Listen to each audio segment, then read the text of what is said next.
And what's your message to the big corporate clients of the big law firms that you've targeted with your executive orders? Do you want those big corporate clients to find new lawyers? I just think that the law firms have to behave themselves, and we've proven that. We have others that want to make a settlement also. They, having to do with the election and other things, they behave very badly, very wrongly, and I appreciate the one, these are the biggest firms, and they all came back realizing that they did wrong, and that's why they're doing this. So I just think they have to behave. We have to straighten out our country. We have to straighten out our elections. It's Ken Harbaugh with the Midas Touch Network.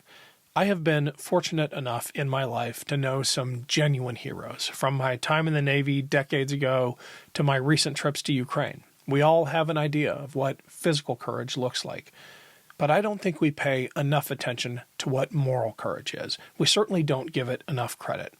With the Trump administration's endless assaults on our institutions, on our democracy, it is moral courage we most need right now.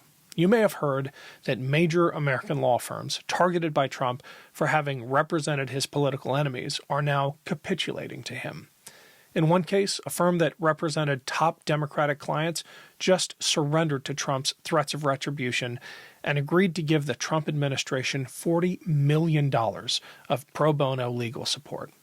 The acts of cowardice among our supposed leaders are piling up. But let me show you what moral courage looks like. Rachel Cohen is a recent Harvard Law School graduate just starting her legal career. She landed a job at one of the most prestigious law firms in the country. It's a goal she has been pursuing her entire life, and she is about to walk away from it on principle because her firm's leaders, some of the most powerful lawyers in the world, have conceded to the Trump administration without a fight. A few days ago, Rachel sent a letter to her colleagues excoriating her firm's refusal to defend the rule of law, and she made clear that she would resign before remaining with a firm that bent the knee to Donald Trump. When a junior associate exhibits more guts than her entire firm put together, that is the kind of moral courage we need today. But don't take it from me. I spoke with Rachel Cohen earlier today. Here's our conversation.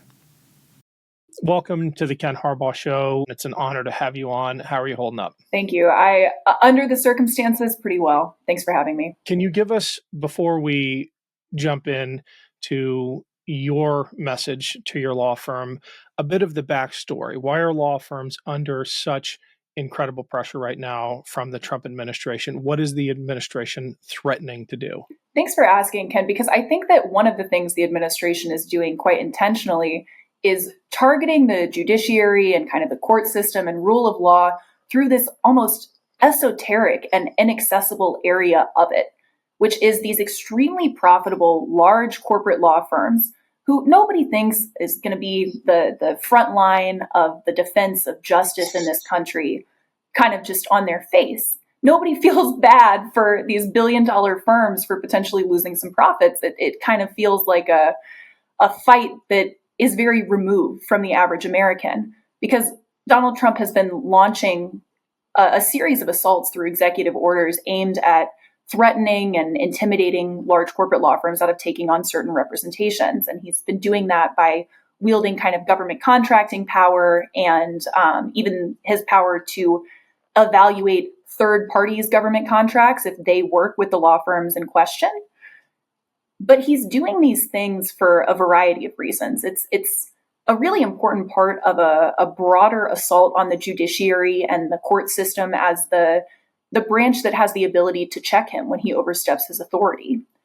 And why it is important for the rule of law that the president not be intimidating these large firms is because they often throw resources and supports behind the public interest attorneys that are on the front lines of resistance and legal challenges to the Trump administration.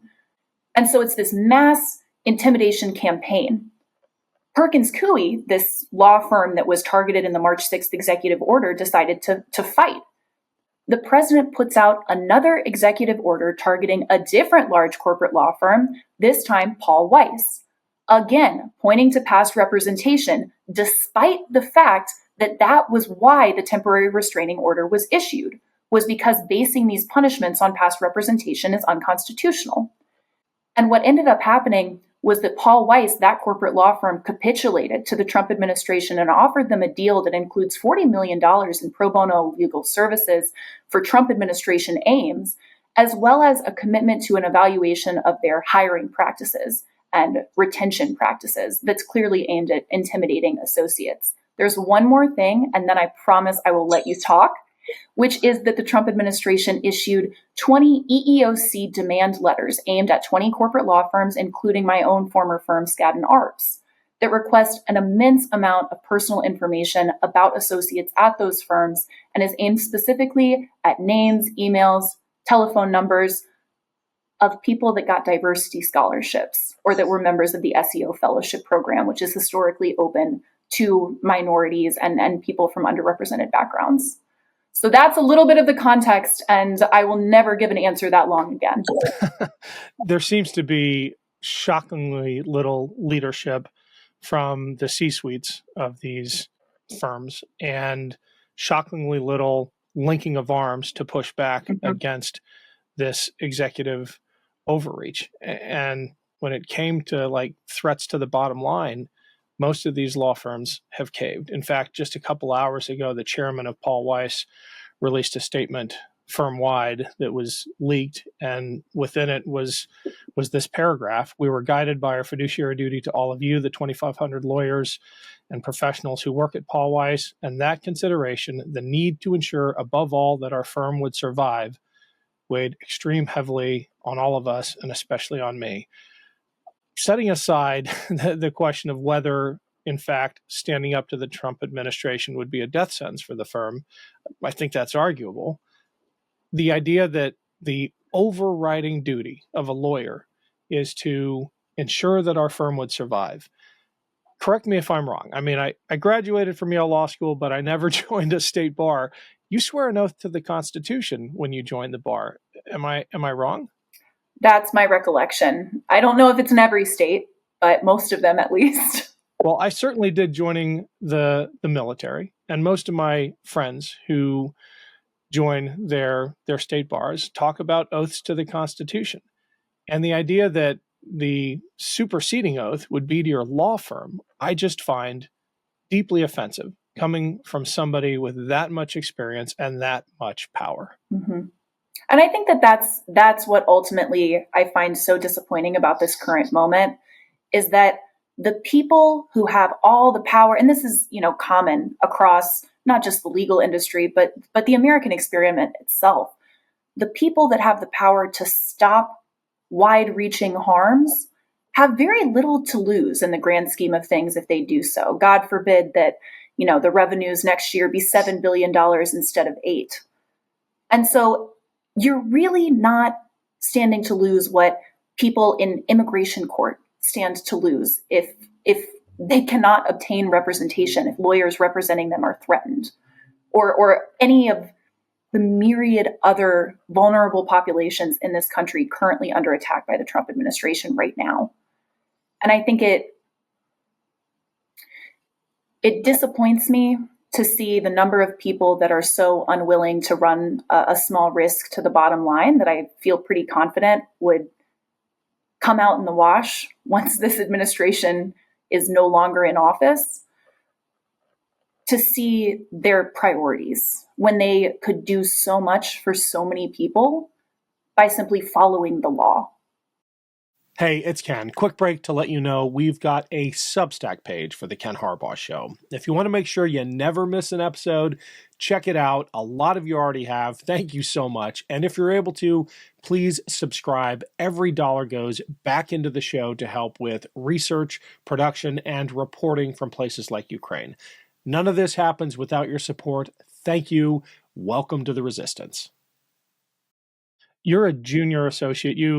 Correct me if I'm wrong, you graduated from Harvard just a couple of years ago, and you're the one making the moral stand, not the leaders that you should be looking to. I want to read this update you posted on LinkedIn and then give us an update on how folks are reacting to it. You said, "I don't think this is a political issue. It's a rule of law issue. The industry's choices in the next few days have far-reaching repercussions for the future of the American Republic itself.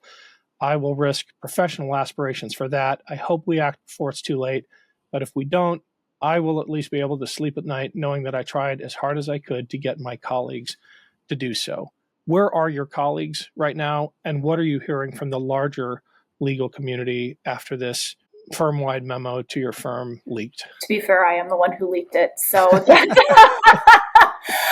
I'm sure I wouldn't have been had I waited a little longer. I think something that I'm trying to be very careful to make sure that I say whenever given the opportunity, and I appreciate you giving it to me, is that I am the public facing kind of speaker on this because I am uniquely situated to do so as someone who holds so many privileges. I mean, you're a white Ivy League educated attorney. You understand all of the kind of protection that comes from the intersection of those things, among many others. As well as I've said before, and I'm not attempting to hide, I didn't see myself in big law extremely long term. It was very much to build savings back up, to get some financial security, to understand how the industry worked. But I certainly was not trying to make partner in 10 years, you know?